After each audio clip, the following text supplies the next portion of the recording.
Round 4 of the Altherm Window Systems 2017 New Zealand Jetsprinting Championships was held at the Riverside Jet Track in Crownthorpe, about 35 kilometres out of Hastings. Just as he did at Waitra's Round 3, it was Hamilton's Ollie Silverton in PSP Racing that took the win in Stinger Group A. So if you have a look at the points, it is Ollie Silverton on top, but just by the nearest of margins from Neil Marshall with Simon Gibbon. Round 5, the venue was Shelter View Jetsprint track in Whanganui, and with one round left to go in the championship, after here, this had the potential to be a game changer. While the qualifying would be in the daylight, the all-important eliminations would be raced under lights. A whole new perspective for crews and the thousands of spectators present. Once the light gets turned on, everything changes. The times go down and there's a whole different game plan comes into play. It's always going to be hard in the dark no matter what. So if you're struggling with your rotation in the daylight, it's going to be a shocker at night. We're not phased whether it's dark or raining, so as long as we're all doing the same thing, it just makes it exciting, and then who's going to keep their foot in and who's not. For the Canterbury pairing of Simon Gibbon and Paul Thompson in Novus Autoglass, it had literally been a game of two halves. It's been a seasons of sort of troubles for you guys, still coming third, so obviously there's been some consistency. Yeah, we've just got the boat going better and better and better, so and hopefully it's going to pay off at the end of the season. So good result here, and then down south into Wanaka and hopefully be on the top of that step. We battled our way through to the final 5 here last year, so hopefully if we can do that again and then be in position 1, 2 or 3, I'll be really happy. A good result here could change everything. Yeah, it could. It's, for us though, it's really depending on what happens with Neil and Ollie. You know, they have to be down the rankings tonight to set us up for the Wanaka round to hopefully finish it off nicely. So. The Neil he referred to was Taranaki's Neil Marshall, the Stinger Boats Group A points leader until round 4. So far we're going okay today. We're trying another set of blades, which I'm going to throw out again now, go back to my other good old faithfuls and hopefully pick the time up. But then in saying that, it's going to be dark when we run next time, so it's going to be a hard one to know whether what changes are really the right changes now. Sometimes you're actually better off to settle with what you've got and run a consistent boat for the whole night and just see what happens. I'm expecting there'll be a few changes once it comes dark. People will be getting lost, get the rotations wrong. All of a sudden there's an island where you didn't realise there was an island. For points leader Ollie Silverton, with back-to-back wins in the last 2 rounds, the pressure would be on. But this time it would be a different kind of pressure, one he and navigator Jess Sitt had never felt before. Oh yeah, I think after a couple of round wins, you certainly get a target on your back pretty quickly, and Group A's been like this all year. I mean, it's been sort of half a second over the top 5 boats, so yeah, we were expecting it all along. With such close racing in Stinger Boats Group A, any mistakes would certainly be punished in the darkness. Yeah, the lights are getting better and better every year. Tonight's going to be an unknown. Apparently there's more lights, but until they get turned on, and we haven't seen them yet, so until they get turned on, we won't know until then. For the confidence that comes from winning and a spot-on setup, Ollie and Jess would be pushing hard right from the very start. The harder we push this boat, the better it goes and the better it feels. We sort of went out pretty easy in the first one, went out with the same intention of the second one, but the thing just likes being buried, so if I start driving it any different, it starts doing funny things on me and I don't like it, so you've got to be pushing for it to work well. Also pushing hard, 4th place in the series, Rick Burke and Alf Kill. The darkness held no fears for the Hamilton combo. After all, they'd won their World Championships in it in 2016. How close is the racing in Group A? Too close. No, it's really good, and that's what that class of this sport is all about. It's about getting the driver and getting the setup of the boat, because we basically eliminate horsepower as a equation, so it's really good to see. The boys qualified well and would head into the darkness in 3rd, but would the speed hold up at night? Visibility definitely goes away considerably, and it really comes down to making sure you get all your markers right during the daylight, so you just hunt for those and hopefully you can keep your times up. How as a navigator, are the white tyres going to be a help or a hindrance? Well, we've scrubbed a few today, and they all seem to be on my side, so yeah, it'll be interesting as the sun drops and we go into darkness. Yeah. There's different heights and there's different types of tyres, and you can spot some of them and you use them as markers, because they're the only thing you're going to be able to see at the end of it, to be honest. We did a couple of changes to the boat, and we're sitting in 3rd now, so we're not too bad at all. With a reputation as a game changer, Shelter View was always going to catch someone. And in the first elimination. That someone just happened to be Neil Marshall and Michelle Reid. Just the, like I said earlier on, the night throws the cat amongst the pigeons. We were actually going pretty good up till then, and I just misjudged the corner, turned in at probably about 1.5 metres too soon, and yeah, we saw the results.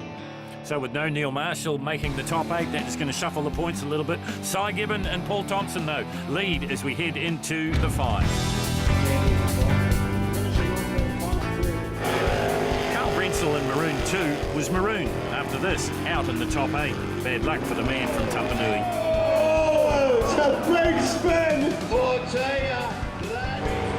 Harry Whelans and Jason Conroy and Usain Bolt had a 55.394 here in the 8. Just missed out on the 5. Consistency had meant that Andy Ryan and Kerry-Ann Ellen had again made the top 8. The run was looking good until they put it on the grass on the way home.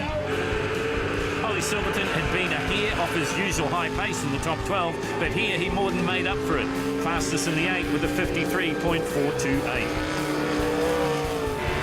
Also going fast in the 8 with a 53 were Rick Burke and Alf Kill in Firewater at 53.896, keeping them in touch with the leaders and into the finals.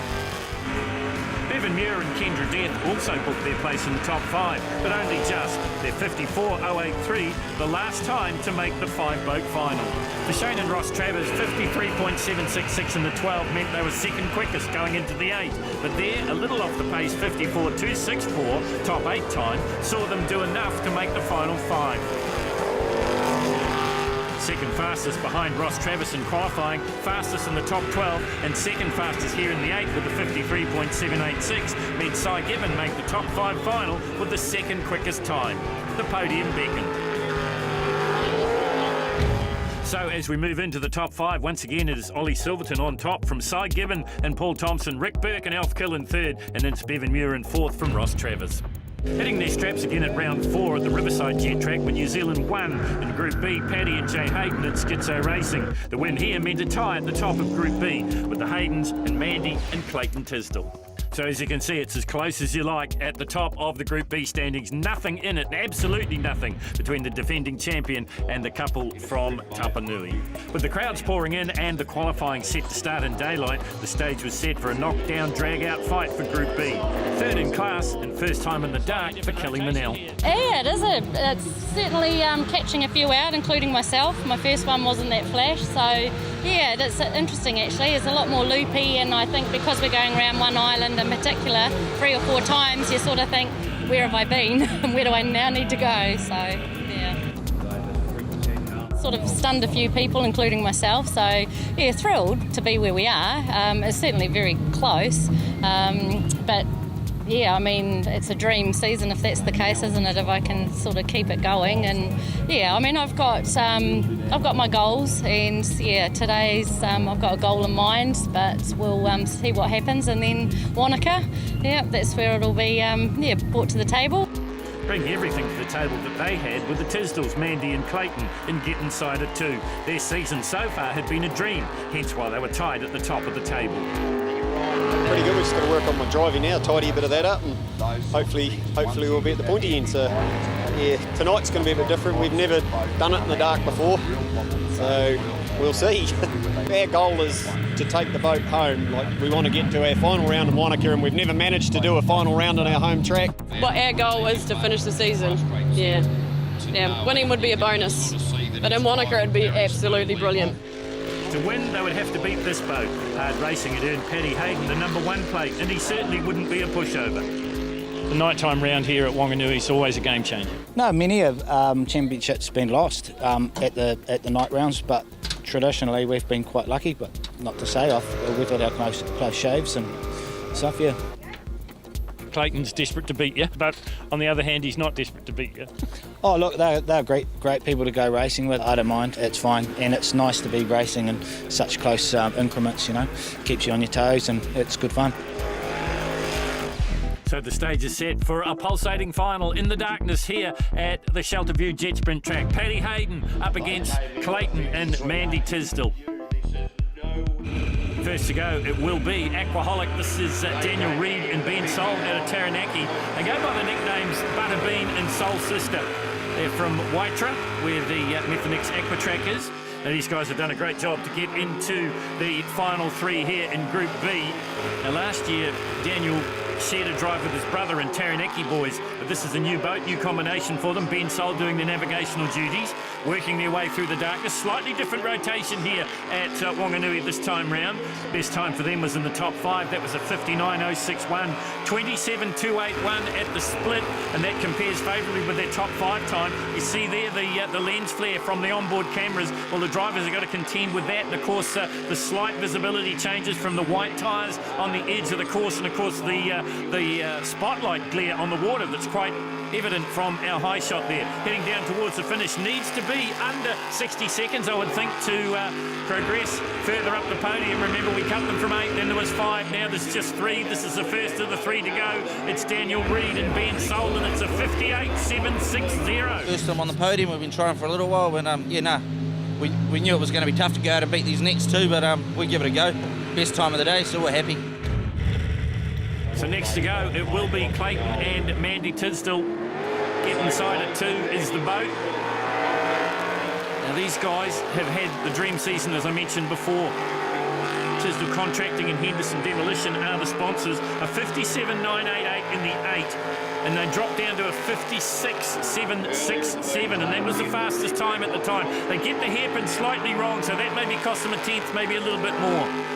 On the journey, they continue, as I mentioned, a different rotation. Normally at Whanganui, you go straight out of the start, shooting right down into the sweeper at the bottom end of the course. This time they've done it a little bit differently, have Juliet and Richard, but it's met with favour with the drivers alike.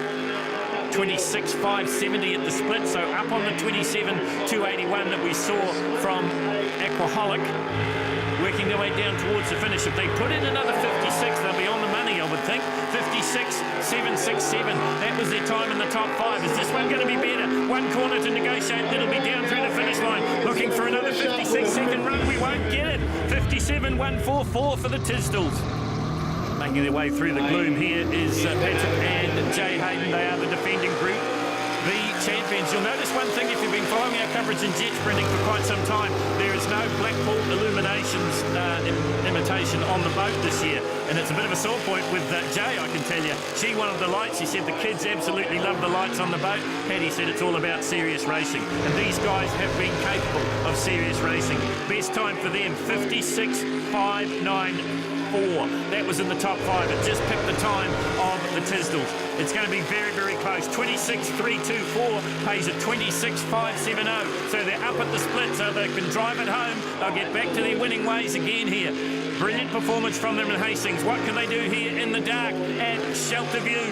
Down towards the bottom end of the course they come once again. Round the big sweeper at the bottom end. Now they'll bring it up home again, and then they'll turn left and right and then head towards the finish line. Looking for a sub 57.144. That'll be good enough. 56.304. Paddy and Jay win at Whanganui. Applause being given as Patrick and Jay Hayden bring the boat back. It's not bad coming second to Paddy, so I'm pretty happy. That still puts us all right, because our home track Wanaka next round, so hopefully it'll be too cold for you North Islanders down there. So I didn't think we were going to make it this evening, but panned out in the end. So now there is just 1 point between Paddy and Jay Hayden and Clayton and Mandy Tisdall. 1 point. Championship to be decided at Wanaka in the next round. Here it is. The maximum 30 points goes to Paddy Hayden and Jay in Schizo. They win it. And as I mentioned before, they take that extra point and it breaks the deadlock that we had after Hastings. 1 point to decide the championship at Wanaka in the next round. The racing will be fierce.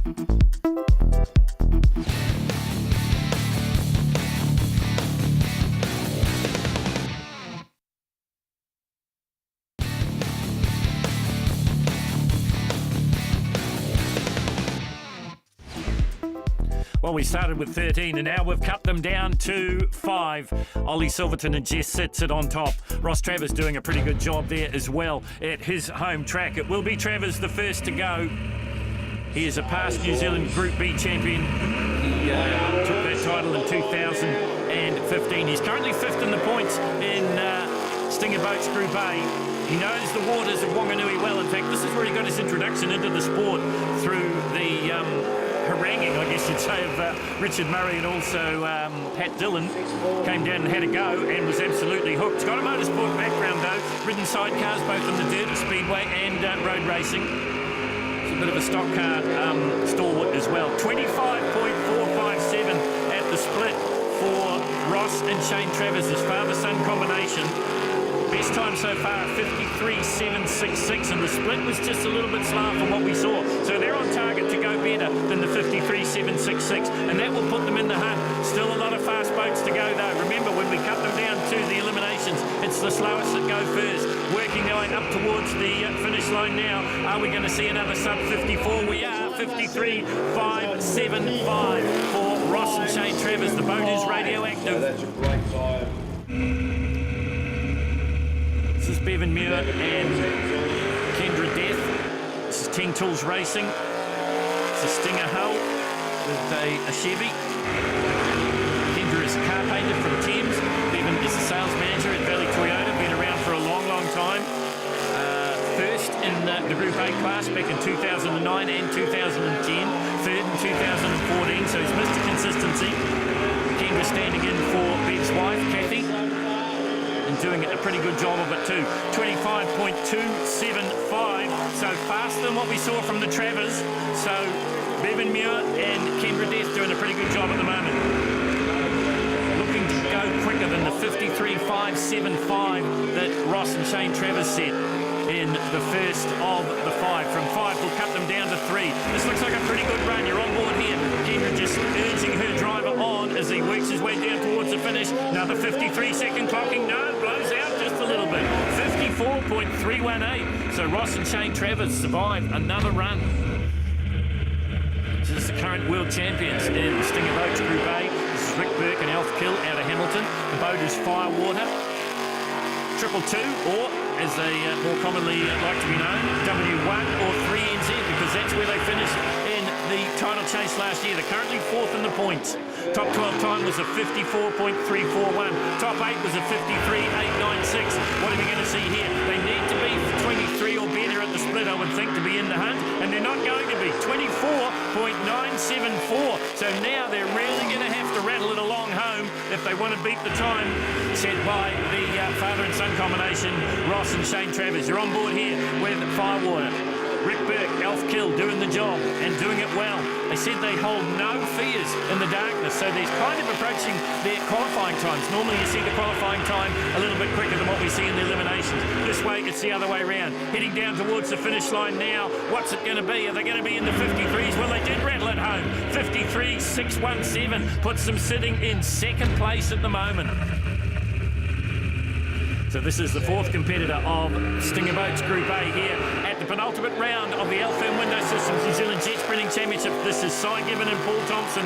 Novus Auto Glass is the boat. Now, they haven't been entirely happy with the performance of the boat right throughout the season, but it's been consistency that keeps them in the top of the points. So they're doing a pretty good job, and they're nice and clean through the hairpin as well. That's one of the money corners here at Shelter View. It takes on a whole new perspective, I'm sure you'll agree, in the darkness. What's the split time going to be? 24.852.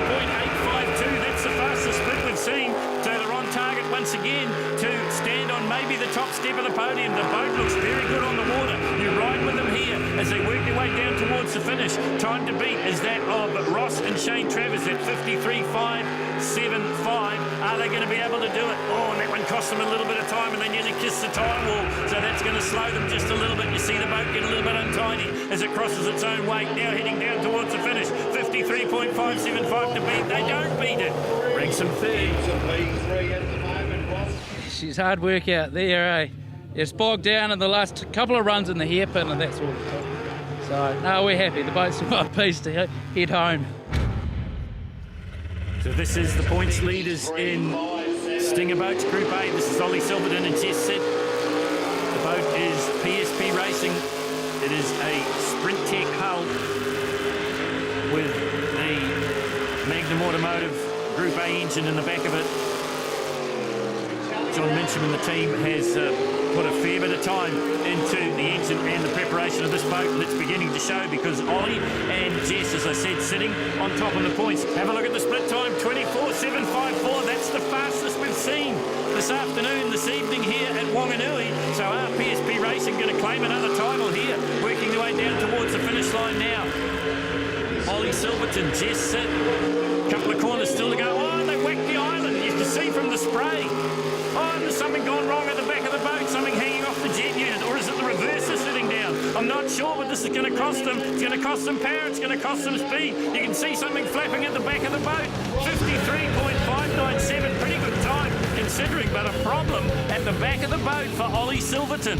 Have a look at it again on the replay. They just skipped the edge of the island. The wake comes up and it's done some real damage at the back. Looks like the cover over the jet unit flapping in the breeze. The carbon fibre splash guard on the back's all smashed to buggery, and our reverse actuator's missing, I think. So, yeah, I don't know. It was pretty scary. It was just the RCM was just vibrating like hell, probably pretty early on. So I think we were lucky to get through and finish, actually. Well, Ollie Silverton and Jess Sit claim second, but it is Ross and Shane Travers getting the win here at Whanganui. Couldn't ask for a better day once again. We knew it could do it, and it just proved it. We made a few muck-ups in the top 8. And I knew we still had a second there, which we picked up that second. So he does it with a 53.575, does Ross and Shane Travers. That will change the points just a little bit, but it's Ross and Shane that get the maximum 30 here at the penultimate round of the championship. In second place, Ollie Silverton and Jess Sit. In third, Rick Burke and Alf Kill. And in fourth, it's Cy Gibbon. So now it is just 6 points separating Ollie Silverton from Cy Gibbon with 1 round to go, and that's at Wanaka.